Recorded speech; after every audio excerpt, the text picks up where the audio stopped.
We're heavy drinkers of coffee. I'm a heavy drinker of also of rice tea. Okay. Japanese rice tea, that's what I love most, because you can drink like 20 cups a day and you don't feel anything. Your new album is called AELITA. What does it mean to you and how did you come up with the title? It started off with us buying a synthesizer. AELITA is a girl's name, so that is beautiful enough for us to name an album after it. It's a Russian name. It was a synthesizer that was called AELITA, and we bought it and we took it home and we started playing on it, and we realized that this machine or technology didn't behave like we thought it would, and that opened up our eyes in a new way, and we started to play on the instruments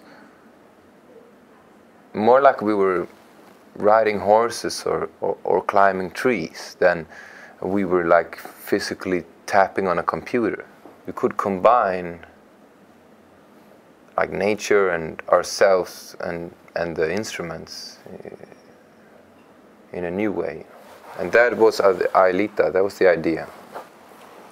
I thought the music on the album sounds really mysterious and like you could use it in superhero movies or games. And You're the first one saying that of all journalists, but we thought about that, you know, as really? well.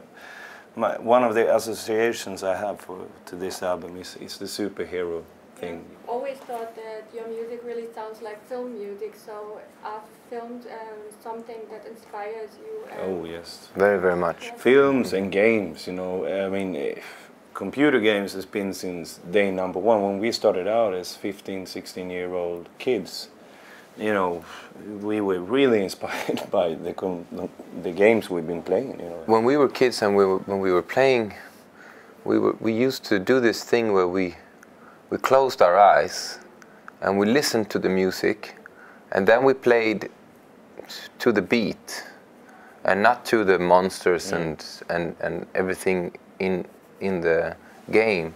We just played with our ears, like a game, like we created some kind of music. We see music in everything all the time, and we have been done so for years. I think maybe that is our super strength, a superhero power, that we don't see a cup of coffee. We see some kind of movement that reminds us of music. You have achieved quite a lot in your career, and is there something that you really want to do and want to achieve? oh yes, I mean, we're not really sure of what, because we're, you know, as we spoke about earlier here, you know, the records and the music we do, it just dive onto us, you know. And it was the same with the Swedish record we did before this one, you know. It just came to us from a friend, you know. And this one came to us because we were out in Stockholm and found this synthesizer. So, I mean, yes, there are a lot of things we want to achieve. You know. I think it's about confidence, you know, because we were more conservative, or much more conservative when we were younger, you know. I hope that we become stranger and just keep on going. Yes. You think so? Really different. Yeah. Okay. Maybe you haven't seen nothing yet, hopefully. Maybe I come back next time with a big face tattoo.